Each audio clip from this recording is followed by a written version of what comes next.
Sa isang liblib na baryo, nakatira ang isang binatang nagngangalang Amador, isang kilalang manggagamot na pinaniniwala ang may kakayahang magpagaling ng mga karamdaman na hindi kaya ng karaniwang albularyo.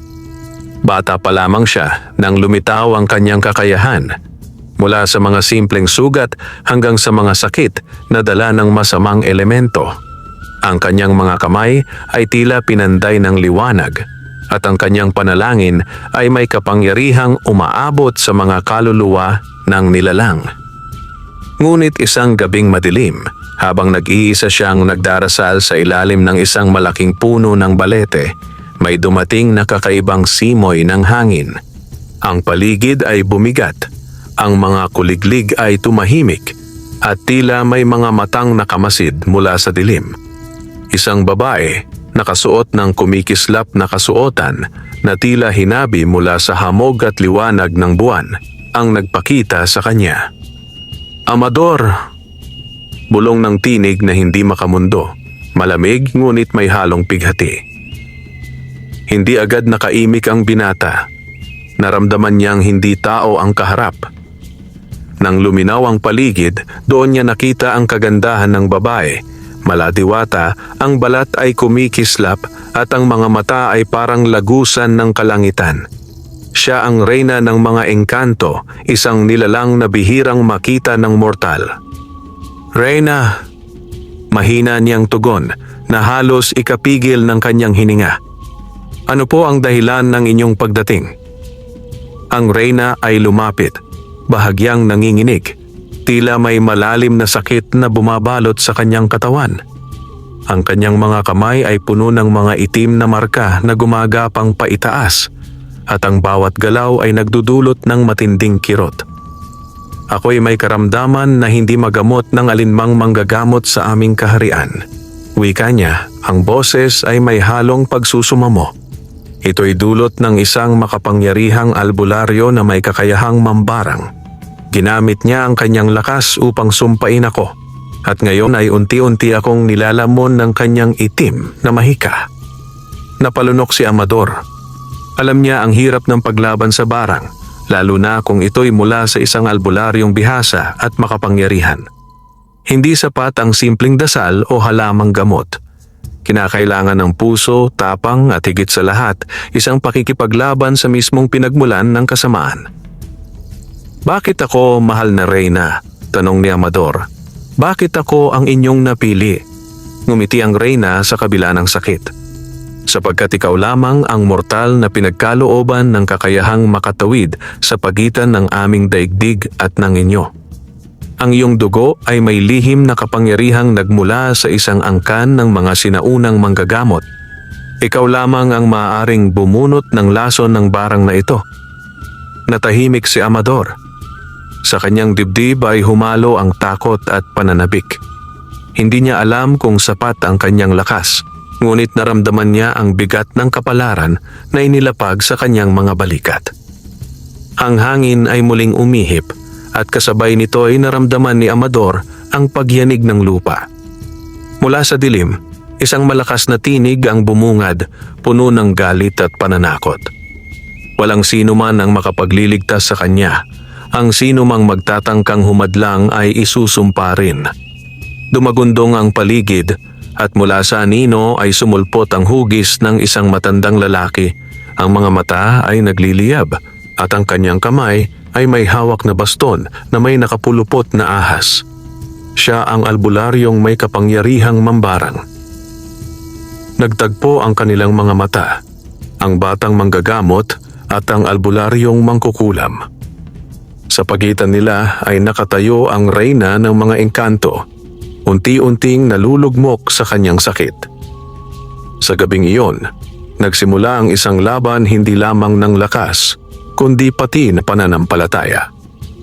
Matapos humarap sa kanya ang reyna ng mga engkanto at ang biglaang pagpapakita ng makapangyarihang albularyo, nanatiling nakatayo si Amador, hawak ang sariling dibdib na tila hinahabol ng kaba.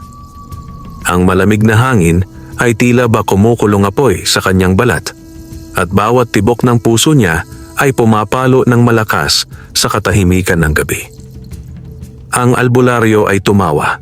Isang halakhak na gumapang sa lupa at nagpagalaw sa mga dahon ng balete. "Binata, ano ang kaya mong gawin laban sa akin?" wika niya habang pinapagalaw ang kanyang baston. Ang ahas na nakapulupot dito'y bumuka ng bibig, naglalabas ng lason na bumubula sa lupa. "Ang reyna ay akin ng bihag ng sumpa. Kapag ikaw ay sumubok, ang iyong katawan ay magiging abo sa aking harapan." Ngunit hindi umurong si Amador. Sa kabila ng takot, naramdaman niya ang init sa kanyang mga palad. Ang parehong init na palaging dumadaloy tuwing siya'y nagdarasal para sa mga may sakit. "Kung ikaw nga ang may kagagawa ng sakit ng reyna," mariin niyang sabi, "ako ang hahadlang sa iyo. Hindi mo siya maaaring wasakin para lamang sa iyong kasakiman." Napatingin ang reyna kay Amador, ang mga matay puno ng pag-asa. Ngunit biglang nanghina ang kanyang katawan at bumagsak siya sa lupa. Ang mga itim na ugat na nakaguhit sa kanyang mga kamay ay lalo pang kumalat hanggang sa kanyang leeg. "Wala ka nang magagawa," muling wika ng albularyo. Ang sumpay nakaukit na sa kanyang kaluluwa.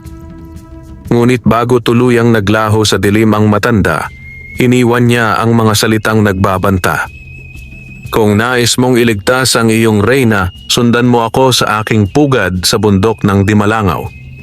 Doon mo malalaman kung gaano kalalim ang kadiliman ng barang na ito at kung gaano kababa ang halaga ng iyong buhay."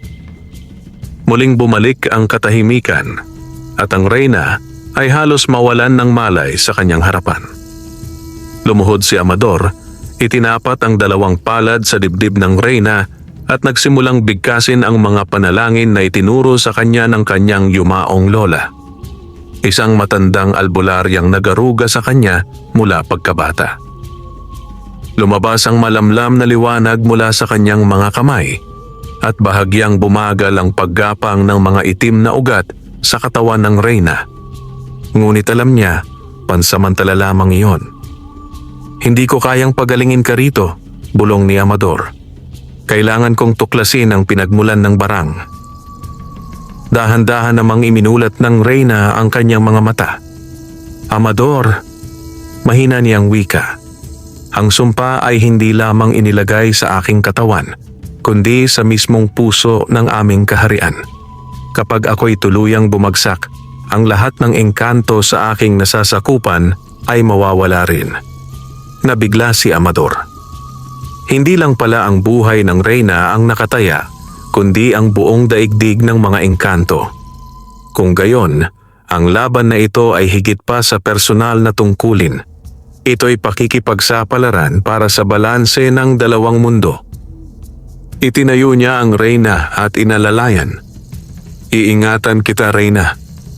Susundan ko ang albularyo sa bundok ng Dimalangaw.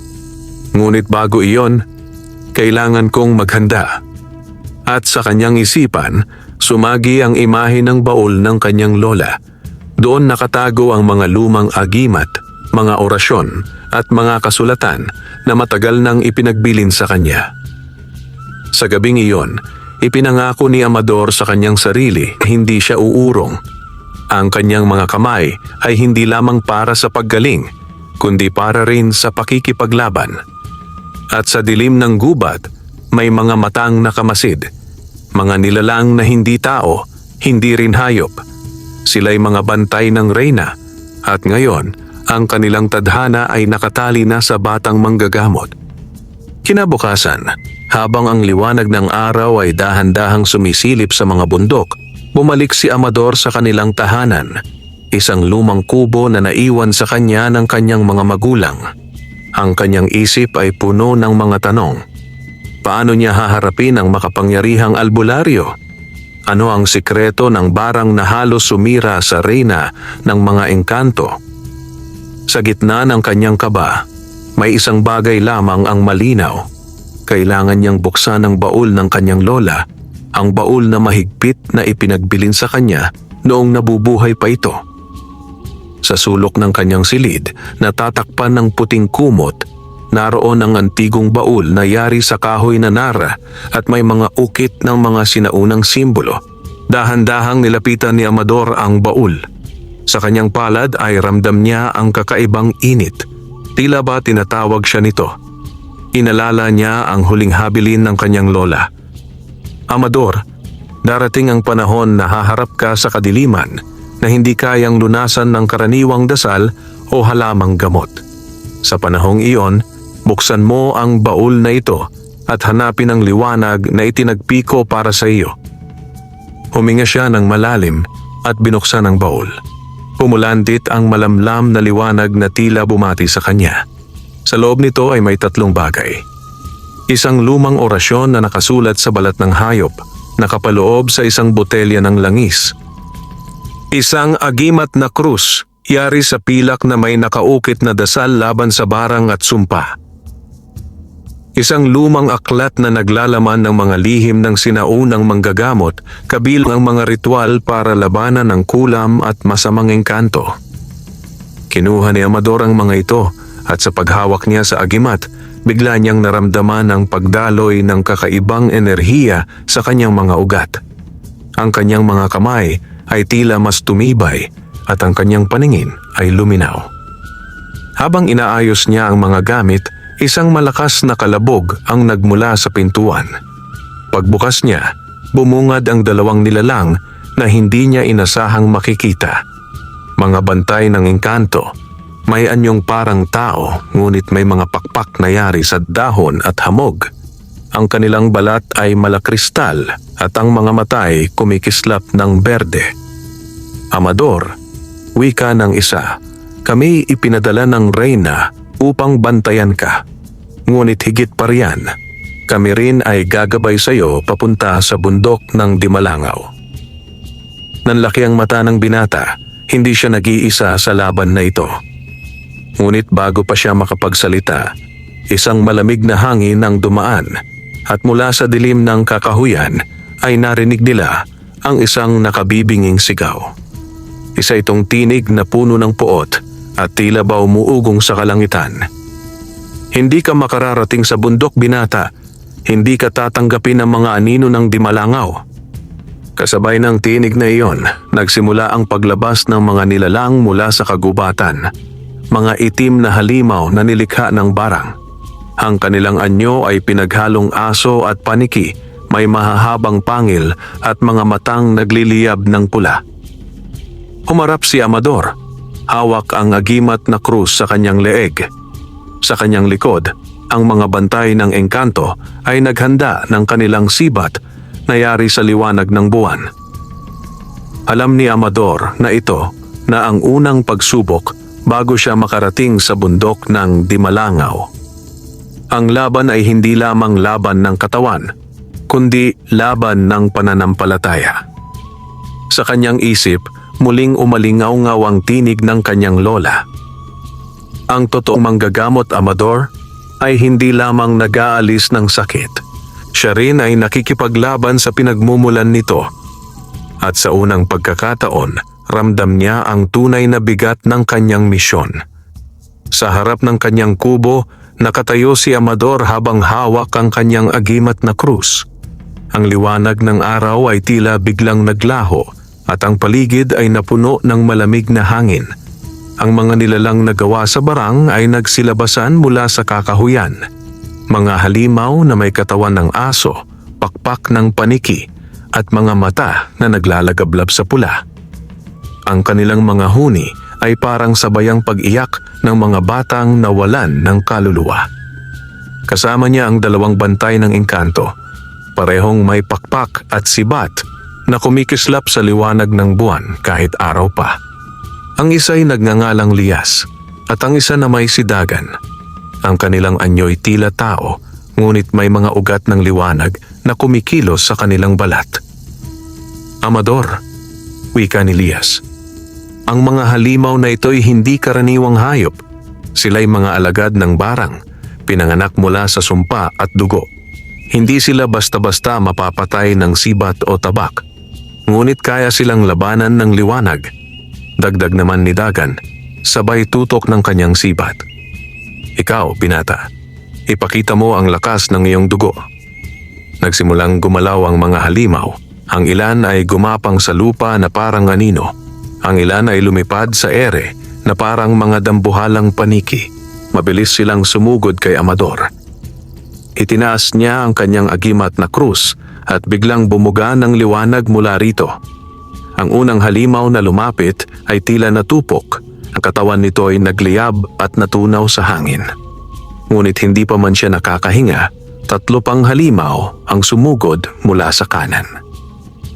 Amador, sa kaliwa, sigaw ni Lias, sabay ihagis ng sibat. Tumagos ang sibat sa isa sa mga halimaw at ang nilalang ay sumabog na parang usok. Ngunit 2 pa ang naiwan at mabilis na lumundag papunta kay Amador.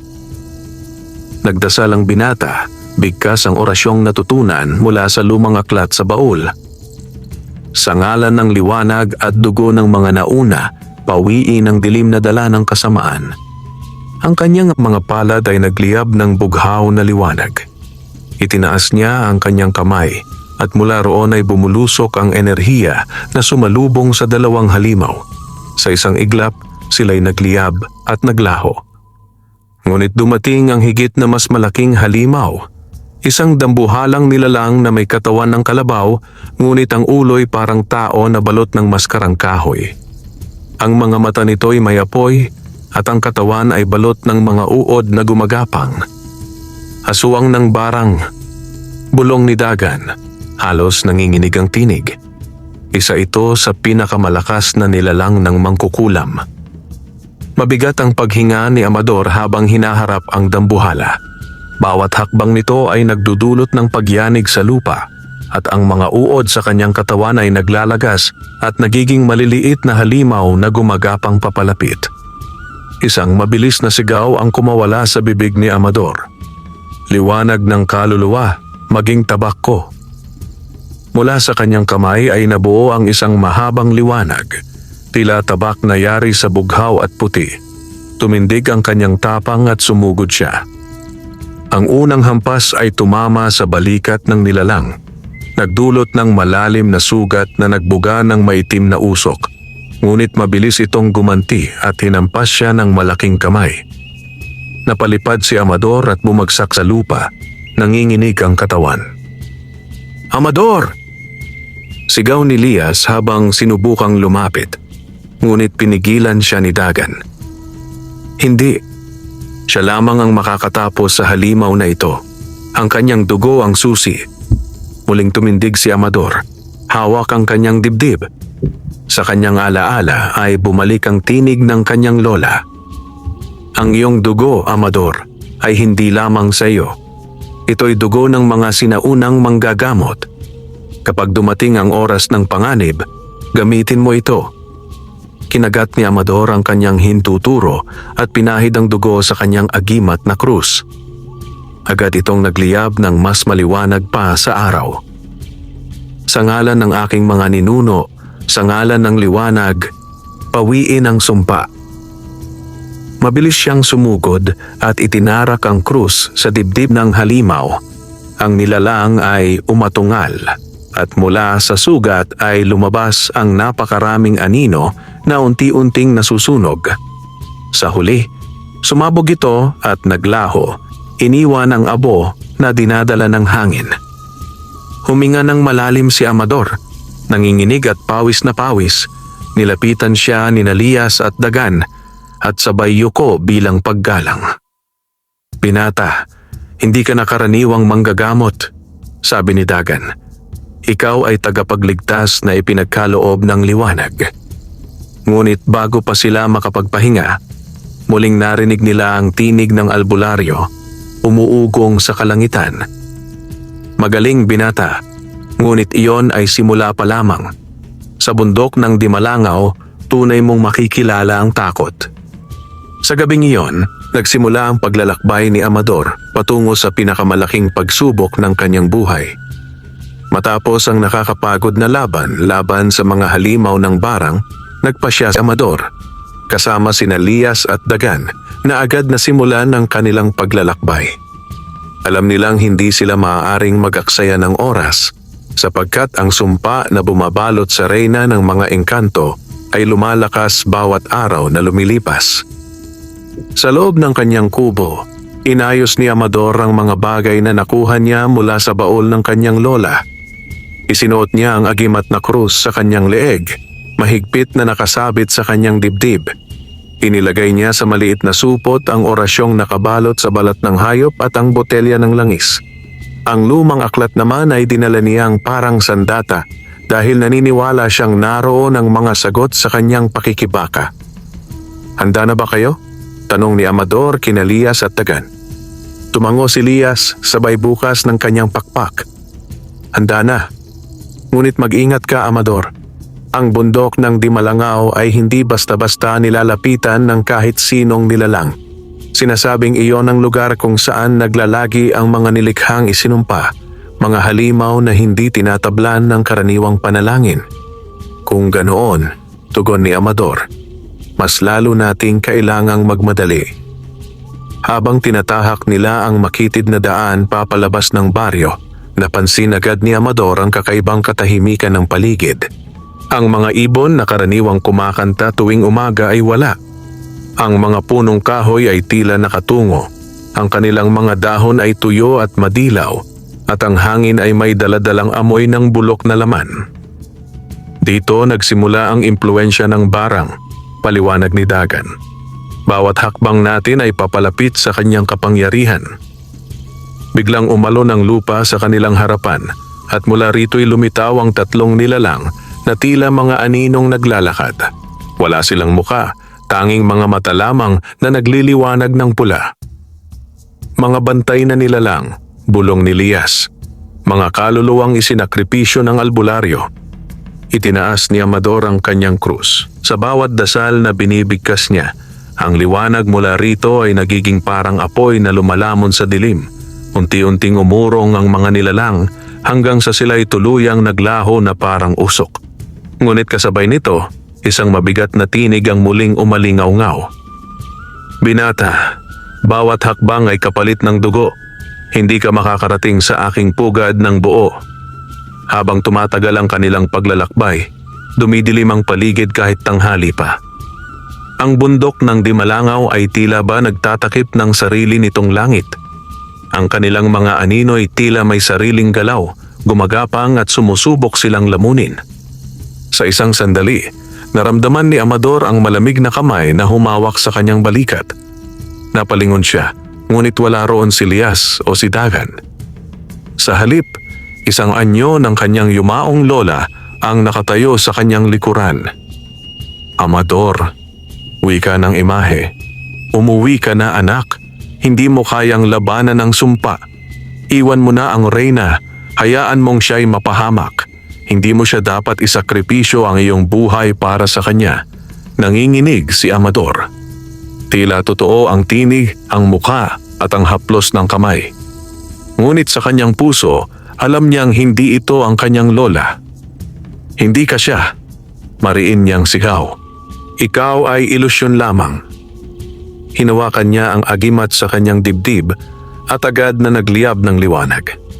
Ang anyo ng kanyang lola ay biglang nagbago. Naging isang maitim na nilalang na walang mata. At nang masunog ng liwanag, ito'y naglaho na parang abo. Humanga si Lias. "Malakas ang iyong kalooban, Amador. Kung mahina ang iyong puso, nilamon ka na ng iyong sariling takot." Pagsapit nila sa paanan ng Dimalangaw, naramdaman nila ang matinding enerhiya na bumabalot sa paligid. Ang hangin ay mabigat, ang lupa ay puno ng bitak na tila may umaagos na dugo, at ang mga puno'y tuyo at baluktot na parang mga bangkay. "Dito na magsisimula ang tunay na laban," wika ni Dagan. "Ang bawat nilalang na tatahakin natin ay mas malakas pa kaysa sa mga humarang kanina." At sa tuktok, naroon ang albularyo. Huminga ng malalim si Amador. Hawak ang krus at ang aklat ng kanyang lola. Sa kanyang puso'y ramdam niya ang bigat ng misyon, ang pagliligtas sa reyna ng mga engkanto at ang pagpapanatili ng balanse ng dalawang mundo. At sa unang hakbang niya sa lupa ng Dimalangaw, Muling umalingaw-ngaw ang tinig ng albularyo. Maligayang pagdating, binata. Dito mo makikilala ang tunay na anyo ng takot. Sa bawat hakbang nila papasok sa paanan ng Dimalangaw, lalong bumibigat ang hangin. Para bang bawat hinga ay may halong usok ng sinusunog na laman. Ang mga puno ay halos wala ng dahon. Ang mga sangay baluktot na parang mga kamay na sumusubok manghuli ng mga kaluluwa. Amador, bulong ni Lias habang mahigpit na nakahawak sa kanyang sibat. Dito nagsisimula ang teritoryo ng barang. Ang mismong lupa at hangin ay nilason na ng kanyang sumpa. Tahimik namang tumango si Amador, ngunit sa kanyang dibdib ay ramdam niya ang kakaibang tibok ng kanyang puso. Parang may pumipintig na liwanag mula sa kanyang dugo, sumasabay sa panginginig ng ahimat na krus na nakasabit sa kanyang leeg. Mula sa likod ng malalaking bato, narinig nila ang isang ungol, malalim, parang tinig na galing sa ilalim ng lupa. Nang lumitaw, bumungad ang isang dambuhalang nilalang na may katawan ng tao, ngunit may 6 na braso. Ang bawat kamay ay may hawak na pangil ng buwaya, at ang mukha nito ay parang basag na maskara, walang laman kundi itim na usok. Tiyanak ng kadiliman, bulalas ni Dagan. Isa sa mga bantay ng albularyo. Ginawa ito mula sa mga kaluluwang isinakripisyo. Sumugod ang halimaw, mabilis kaysa sa inaasahan. Ang 6 na kamay nito ay sabay-sabay na humampas kay Amador. Sa isang iglap, inangat niya ang kanyang krus at binigkas ang isang dasal. Liwanag ng buhay, maging pananggalang ko. Bumuo ng harang na liwanag ang agimat. Tumama ang mga kamay ng halimaw ngunit hindi nakalusot. Ngunit kasabay nito ay naramdaman ni Amador ang bigat. Tila ba pinipilit siyang durugin. Hindi sapat ang depensa, sigaw ni Lias. Amador, kailangan mong umatake. Huminga ng malalim ang binata at inalala ang nilalaman ng lumang aklat. Sa kanyang isipan ay sumulpot ang orasyon. Apoy ng mga ninuno, pawiin ng gabi. Biglang nagliyab ng bughaw ang kanyang mga palad. Hinampas niya ang halimaw at tumagos ang apoy sa katawan nito. Umungol ang nilalang at sa huli sumabog sa alon ng usok at abo. Ngunit kahit natalo nila ito, naramdaman ni Amador ang matinding panghihina. Ang bawat paggamit ng kanyang dugo at lakas ay tila kumakain ng bahagi ng kanyang kaluluwa. Muling naglakad ang tatlo, ngunit bigla silang nilamon ng makapal na dilim. Parang naghiwalay ang kanilang mga landas. Sa paningin ni Amador, bigla siyang nag-iisa. Lias? Dagan? Sigaw niya. Wala siyang naririnig kundi sariling echo. Mula sa dilim, may sumulpot na isang anyo. Isa itong babae, maputi, maganda, at ang mga mata ay kahawig ng reyna ng mga engkanto. Ngunit ang kanyang katawan ay nakatali ng mga itim na ugat. Amador, mahinang wika nito. Bakit mo ako pinabayaan? Hindi mo ba ako kayang iligtas? Nanlamig si Amador. Ang kanyang mga tuhod ay nanginig. Reyna, hindi. Hindi kita pinababayaan. Nandito ako para sa iyo. Ngunit habang papalapit ang anyo, unti-unting nagiging halimaw ang kanyang mukha. Nababalot ng itim na sugat, ang mga matay naging puting walang itim, at ang bibig ay bumuka na parang panga ng buwaya. Hindi mo ako maliligtas, Amador. Mabilis itong sumugod sa kanya. Sa gulat, halos mabitawan niya ang kanyang krus. Ngunit bago siya tuluyang lamunin ng nilalang, sumulpot si Lias mula sa dilim at tinuhog ito ng sibat. Sumabog ang halimaw sa anyo ng usok. Amador! Sigaw ni Lias. Huwag kang palilinlang sa kanilang ilusyon. Ang bawat takot mo ay gagamitin nila laban sa iyo. Napahawak si Amador sa kanyang dibdib. Ramdam niya ang bigat ng panlilinlang. Ngunit higit doon, naramdaman niya ang galit. Galit sa albularyong patuloy na gumugulo sa kanyang isipan. Nang magpatuloy sila, biglang umalingaw-ngaw ang isang napakalakas na tinig mula sa mismong bundok. Malakas ka, binata, ngunit ang iyong puso ay mahina. Sa bawat hakbang, kukunin ko ang iyong tapang at papalitan ko ng takot, hanggang sa ikaw ay bumagsak at ang reyna ay tuluyang mamatay. Nagkatinginan sina Lias, Dagan at Amador. Lahat sila'y ramdam ang bigat ng sinabi. Ngunit sa mga mata ni Amador, may apoy na hindi pa nakikita kanina. Hindi ako uurong. Mariin niyang sagot habang pinipisil ang krus sa kanyang dibdib. Kung ang bawat hakbang ay laban, lalakaran ko ito hanggang sa dulo. At sa paglalim nila sa bundok ng Dimalangaw, nagsisimula ng lumapit ang tunay na pagkikita ng binata at ng makapangyarihang albularyo. Patuloy na lumalalim ang kanilang paglalakbay sa bundok ng Dimalangaw. Ang hangin ay lalong bumibigat at bawat hakbang ay parang dinadala sila sa ibang mundo. Isang mundo ng bangungot at sumpa. Sa paligid nila, ang mga punong kahoy ay may mga mukhang nakaukit na umiiyak. At ang lupa ay tila pumipintig na parang may pusong nabubuhay sa ilalim nito. Amador, bulong ni Dagan habang binabantayan ang bawat galaw ng paligid. Huwag kang padadala sa mga nakikita mo. Ang mga ito'y gawa ng barang, mga ilusyon na nilikha upang guluhin ang iyong isip. Ngunit sa kaibuturan ng dibdib ni Amador, ramdam niya na ang mga nakikita nila ay higit pa sa ilusyon. Parang bawat bangungot ay may halong katotohanan. Habang sila'y naglalakad, narating nila ang isang batis. Ngunit hindi tubig ang umaagos dito, kundi itim na dugo na nagbubula at naglalabas ng masangsang na amoy. Dito dumadaloy ang kapangyarihan ng albularyo, sabi ni Lias. Ang batis na ito ang nagdadala ng sumpa sa buong bundok. Kung tatawid tayo, kailangan ng lakas ng loob. Lumapit si Amador at tinitigan ang umaagos na dugo. Sa kanyang isipan, biglang lumitaw ang imahe ng kanyang lola. Ngunit sa pagkakataong ito, malinaw ang tinig. Amador, anak, ang iyong dugo ang susi.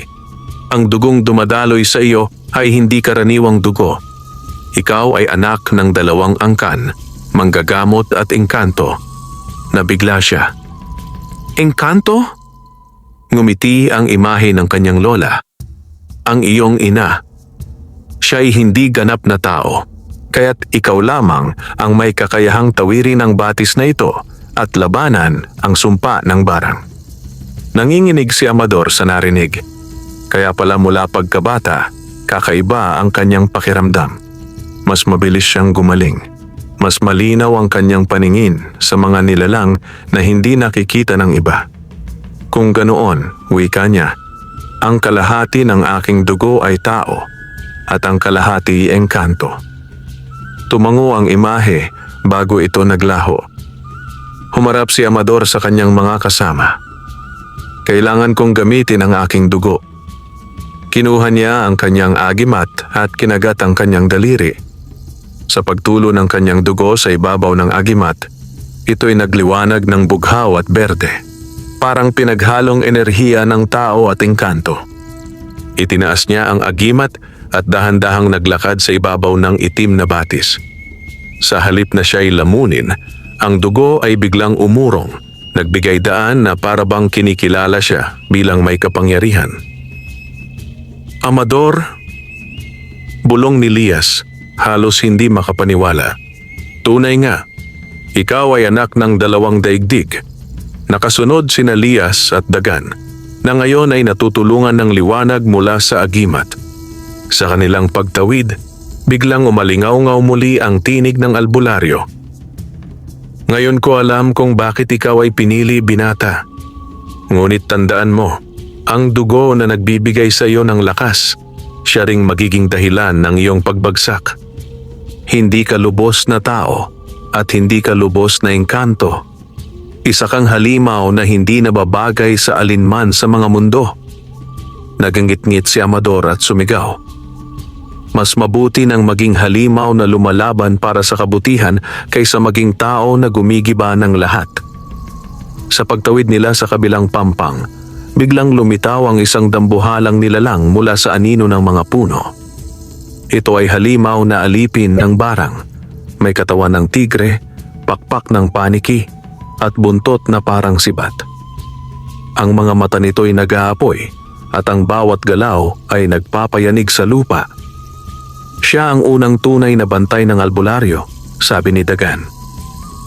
Kung matatalo natin siya, iyon ang patunay na handa na tayong umakyat sa puso ng bundok.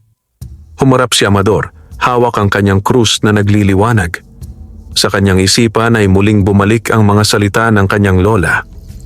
Ang lakas ng iyong dugo ay hindi lamang sa laman, kundi sa iyong paninindigan. Huminga siya ng malalim at nagdasal. Sa dugong pinag-isa ng dalawang daigdig, sa liwanag ng aking mga ninuno, bigyan ako ng lakas upang durugin ang kadiliman. At sa kanyang mga palad, bumuo ng apoy na bughaw berde, ang apoy ng pinaghalong lahi. Hinarap niya ang halimaw. Alam niyang ang laban na ito ay simula pa lamang ng kanyang tunay na misyon. Umugong ang lupa sa bigat ng bawat hakbang ng halimaw. Ang katawan nitong parang tigre ay puno ng itim na balahibong kumikislap na parang bakal. Ang mga pakpak ay malapad na parang sa dambuhalang paniki. At ang buntot nitong matulis ay tila sibat na handang sumaksak anumang oras. Ang mga mata nito ay naglalagablab na parang naghaapoy na uling at ang bawat hiningay may dalang amoy ng nabubulok na laman. Amador, bulong ni Lias, mahigpit na nakahawak sa kanyang sibat. Hindi ito karaniwang halimaw. Nilalang ito na pinakawalan mula sa pinakailalim ng barang. Tanging dugo mo lamang ang kayang sumupil dito. Naramdaman ni Amador ang bigat ng mga salita. Ngunit sa halip na panghinaan, lalo siyang nagliyab ng tapang. Hawak ang kanyang agimat na krus, pinasan niya ang bigat ng misyon. Sumugod ang halimaw, mabilis kaysa inaasahan. Ang mga pakpak nito'y humampas ng malakas, nagbuga ng hangin na nagpatumba sa mga puno sa paligid. Mabilis na umatras sina Lias at Dagan, ngunit si Amador ay nanatiling nakatayo. Mahigpit ang hawak sa kanyang krus. Liwanag ng dugo, maging kalasag ko, sigaw niya. Mula sa kanyang krus, bumuo ng kalasag na bughaw berde ang liwanag. Tumama ang buntot ng halimaw, ngunit hindi ito tuluyang nakalusot. Sa halip, nagliyab ang dulo ng buntot at nagbuga ng itim na usok. Hindi sapat ang depensa, sigaw ni Dagan. Kailangan mong tapusin siya bago lamunin ng usok ang paligid. Sumugod si Amador, ang kanyang mga palad ay naglalagablab sa pinaghalong apoy ng tao at engkanto. Hinampas niya ang dibdib ng halimaw at sumabog ang liwanag na nagdulot ng sugat na nagbukas ng maitim na dugo. Ngunit umatungal ang halimaw at mabilis na gumanti, sinunggaban si Amador gamit ang dalawang matulis na kuko. Sa isang iglap, natamaan ang kanyang balikat at bumaha ang dugo. Napaluhod si Amador, ngunit sa pagtulo ng kanyang dugo sa lupa, biglang nagliyab ang paligid. Ang itim na batis sa kanilang likuran ay biglang kumalma at mula sa dugo ni Amador ay sumulpot ang mga simbolo ng sinaunang manggagamot na nakaukit sa hangin. Nagulat sina Lias at Dagan. Ang kanyang dugo, ito ang tunay na kapangyarihan ng kanyang lahi, bulong ni Lias. Tumindig si Amador, hinawakan ang sugat sa kanyang balikat at saka itinapat ang duguang palad sa kanyang krus. Agad itong nagapoy ng mas maliwanag pa sa araw. Sa ngalan ng dugong pinag-isa ng tao at engkanto, pawiin ang iyong sumpa. Sumugod siyang muli at itinarak ang krus sa sugat ng halimaw. Mula roon ay kumalat ang liwanag sa buong katawan ng nilalang.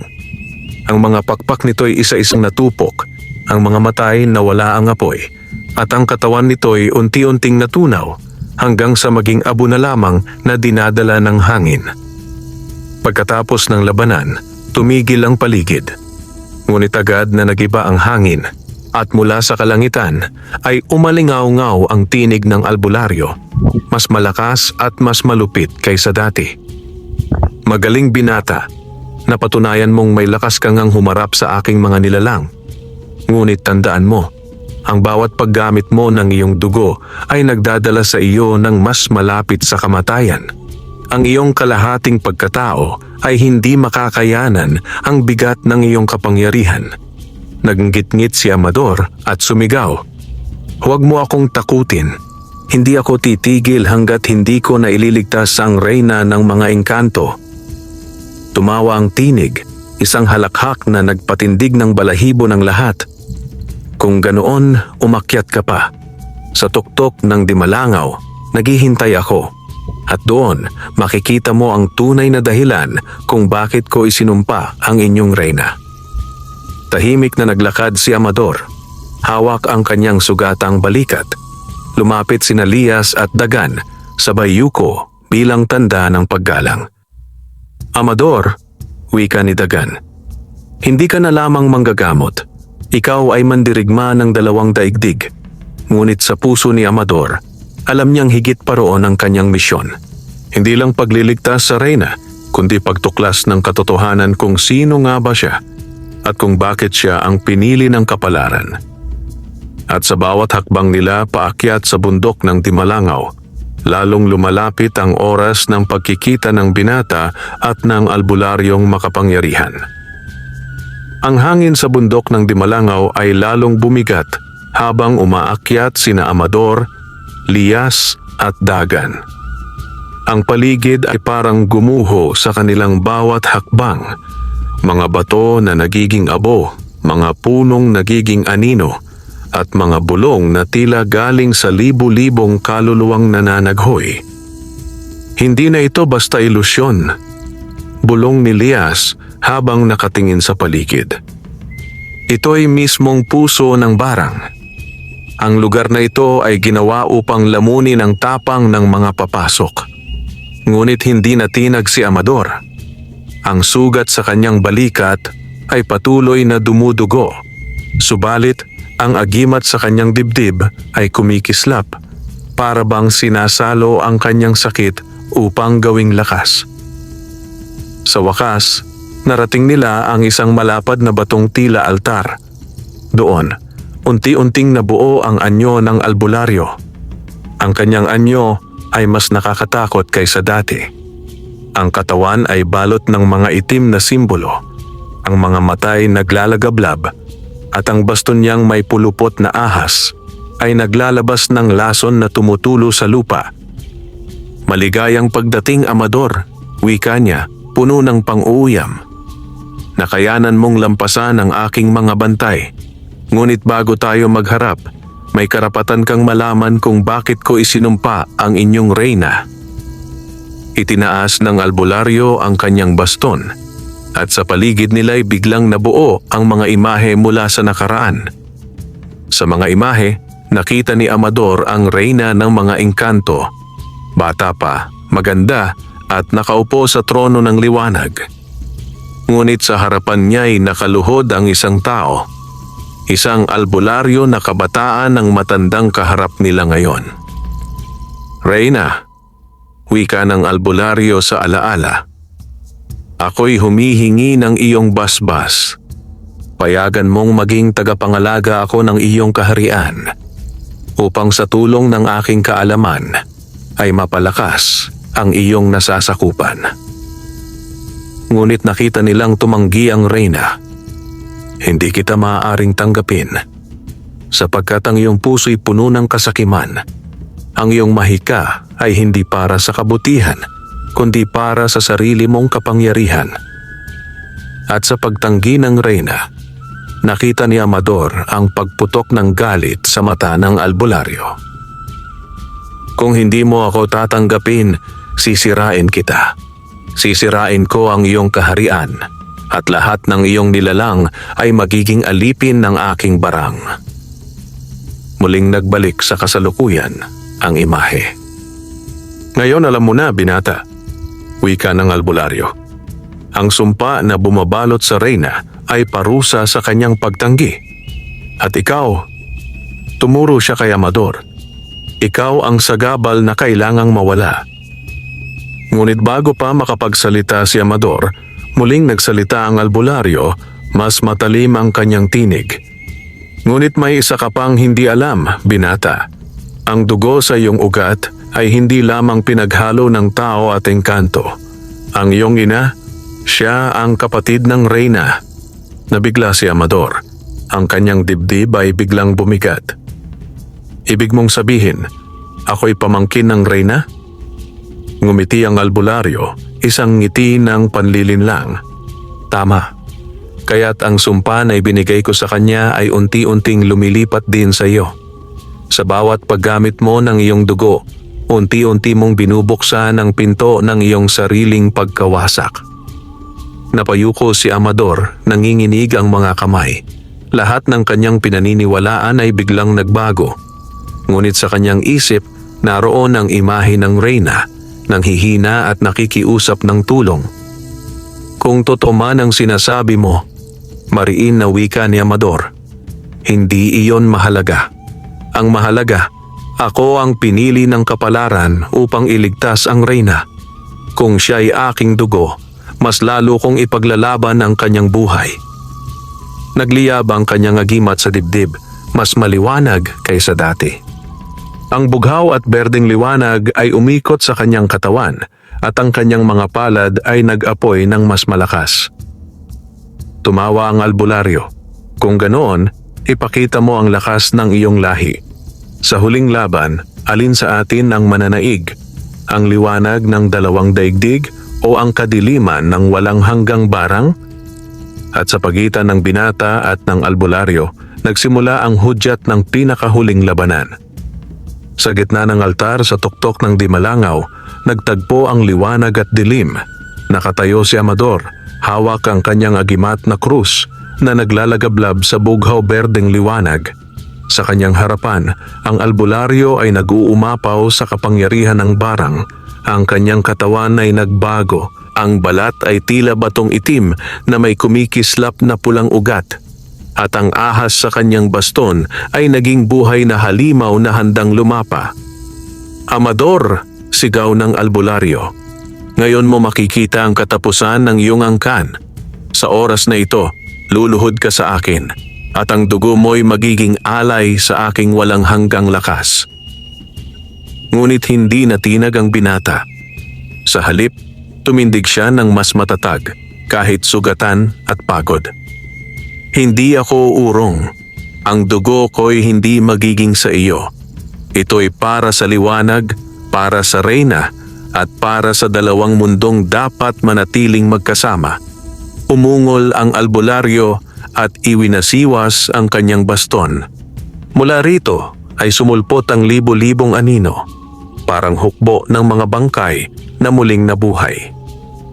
Ang lupa'y yumanig at ang hangin ay napuno ng mga sigaw ng mga kaluluwa. Amador!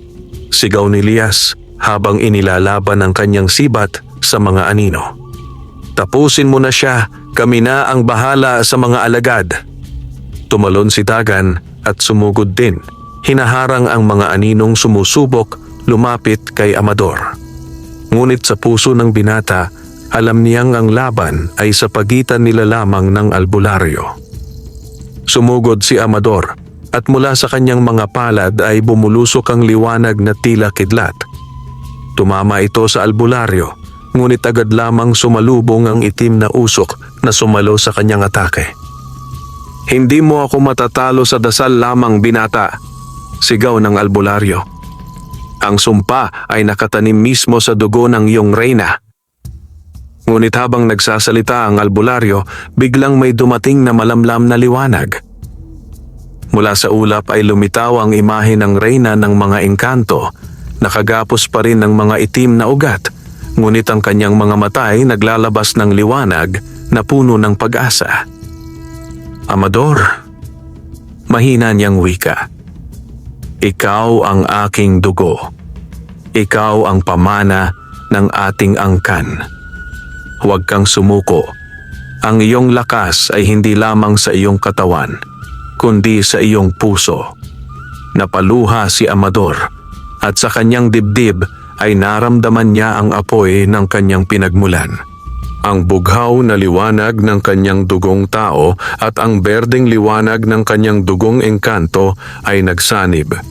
Ang kanyang agimat ay kumislap, naging isang tabak na yari sa purong liwanag. Kung ganoon, sigaw ni Amador, ito ang aking kapalaran. Sa ngalan ng aking lahi at ng reyna, tatapusin ko ang iyong kasamaan. Sumugod siya at nakipagtagisan sa albularyo. Ang baston ng matanda at tabak ng liwanag ni Amador ay nagsalpukan. Naglabas ng enerhiyang nagpagiba sa mga bato at nagpayanig sa bundok. Mabilis na umatake ang albularyo, pinapadala ang mga kidlat ng dilim at mga halimaw na gawa sa usok. Ngunit isa-isang winawasak ni Amador gamit ang kanyang tabak. Sa bawat hampas, isang bahagi ng altar ang nabubuwag at ang mga aninong bumabalot sa bundok ay unti-unting naglalaho. Ngunit sa isang iglap, tinamaan si Amador ng malakas na hampas mula sa baston. Napaluhod siya at ang kanyang katawan ay halos mawalan ng lakas. Wala kang panalo laban sa akin, sigaw ng albularyo. Ang dugo mo mismo ang sisira sa iyo. Ngunit tumindig muli si Amador kahit nanginginig. Kung ang dugo ko ang magiging susi, gagamitin ko ito para tapusin ka.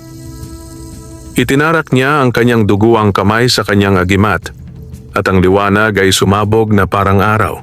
Ang tabak ay lumaki, umabot sa taas ng langit at sa isang malakas na sigaw, kanyang inihampas ito sa albularyo. Tumama ang tabak ng liwanag sa katawan ng albularyo. Umatungal ito ng malakas at mula sa kanyang katawan ay lumabas ang libo-libong aninong naglalaban upang makawala. Ngunit lahat sila'y natupok ng liwanag. Ang baston ay nabasag at ang ahas na nakapulupot dito'y nagliyab hanggang sa maging abo. Ang katawan ng albularyo ay gumuho, naging abo at tuluyang naglaho sa hangin. Kasabay nito, ang mga ugat na bumabalot sa reyna ng mga engkanto ay isa-isang nawala. Siya'y bumagsak ngunit agad na bumangon, malaya na mula sa sumpa. Ang kanyang kagandahan at liwanag ay muling bumalik, mas maliwanag pa kaysa dati. Amador, wika niya habang lumapit sa binata, dahil sa iyo nailigtas ang aking kaharian. Ngunit higit pa roon, nailigtas mo rin ang ating dugo. Napangiti si Amador kahit halos mawalan ng malay sa pagod. Reyna, hindi ako tumupad bilang manggagamot lamang. Naging mandirigma ako dahil kinakailangan. Lumapit sina Lias at Dagan, parehong nakaluhod sa harapan ng binata at ng reyna. Amador, ikaw ay hindi lamang tagapagligtas. Ikaw ay tulay ng dalawang mundo. Muling sumikat ang araw sa bundok ng Dimalangaw. Ang dating itim na batis ay naging malinaw na tubig. Ang mga puno'y nagbalik sa luntian at ang hangin ay naging malinis. Ngunit sa puso ni Amador, alam niyang ang kanyang tungkulin ay hindi nagtatapos dito, sapagkat sa kanyang dugo ay nakatago ang kapangyarihang magbabalik ng balanse sa pagitan ng tao at engkanto.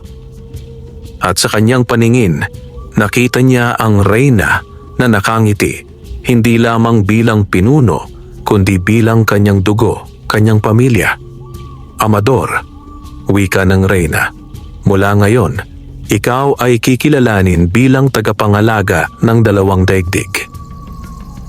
At sa katahimikan ng bundok, ang kwento ng binatang manggagamot na naging mandirigma ay isinulat sa kasaysayan ng tao at engkanto, isang alamat ng tapang, dugo at liwanag.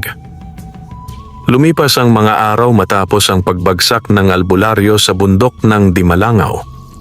Ang kaharian ng mga engkanto ay muling nabalot ng liwanag. Ang mga bulaklak ay muling namulaklak na tila kumakanta. Ang mga ilog ay kumikinang na parang salamin at ang hangin ay puno ng awit ng mga ibong matagal nang nawala dahil sa sumpa. Sa gitna ng kagubatan, sa palasyo ng Reyna, nagsama-sama ang mga engkanto upang ipagdiwang ang kanilang paglaya.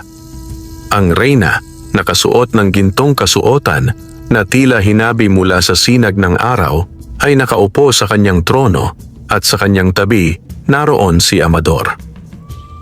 Mga nilalang ng aking kaharian, wika ng Reyna, narito sa ating harapan ang binatang nagligtas hindi lamang sa akin kundi sa ating lahat. Siya ang aking dugo, ang aking pamangkin, at mula ngayon, kikilalanin natin siya bilang tagapangalaga ng dalawang daigdig. Nagpalakpakan at nagsayaw ang mga engkanto. Ang kanilang tinig ay parang musika na umaabot hanggang sa pinakamalayong kabundukan. Lumapit sina Lias at Tagan, parehong nakaluhod sa harap ni Amador. Amador, wika ni Lias, hindi lang namin utang ang aming buhay sa iyo. Utang namin ang muling pagbabalik ng aming mundo. Ngumiti ang binata, ngunit ang kanyang mga matay may halong lungkot. Hindi ko ito nagawa mag-isa. Ang tapang ninyo ang nagbigay sa akin ng lakas. At higit sa lahat, ang pagmamahal ng aking lola at ang paniniwala ng Reyna. Sa isang seremonya, ipinatong ng Reyna ang kanyang kamay sa balikat ni Amador. Mula ngayon, ikaw ang magiging tulay sa pagitan ng tao at engkanto. Kung sakaling may muling banta na gugulo sa ating balanse, ikaw ang unang tatayo sa harapan. Sa kanyang dibdib, ramdam ni Amador ang init ng bagong pamana. Isang kapangyarihan na hindi lamang laban, kundi paghilom. Ang kanyang agimat na krus ay nagbago. Ngayon ito'y naglalabas ng liwanag na mapayapa, hindi lamang mapanira. Ilang araw ang lumipas, nagpasya si Amador na bumalik sa kanyang baryo. Habang naglalakad sa pamilyar na daan, napansin niyang iba na ang paligid. Ang mga punong natuyo ay muling nabuhay, ang mga hayop ay masigla, at ang mga tao sa baryo ay muling nakangiti.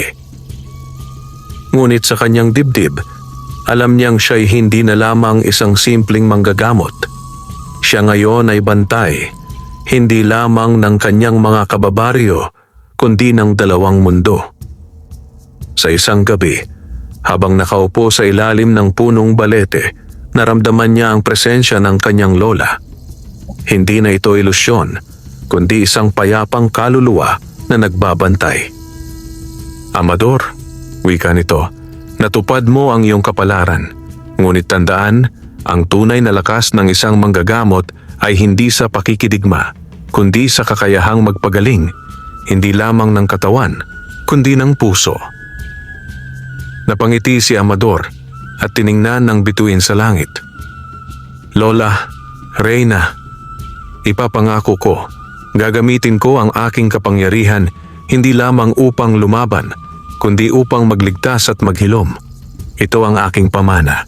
At mula sa gabing iyon, ang alamat ng binatang manggagamot na naging tagapangalaga ng dalawang daigdig ay kumalat hindi lamang sa mga tao, kundi pati sa mga engkanto, isang kwento ng dugo, liwanag at pananampalataya. Wakas.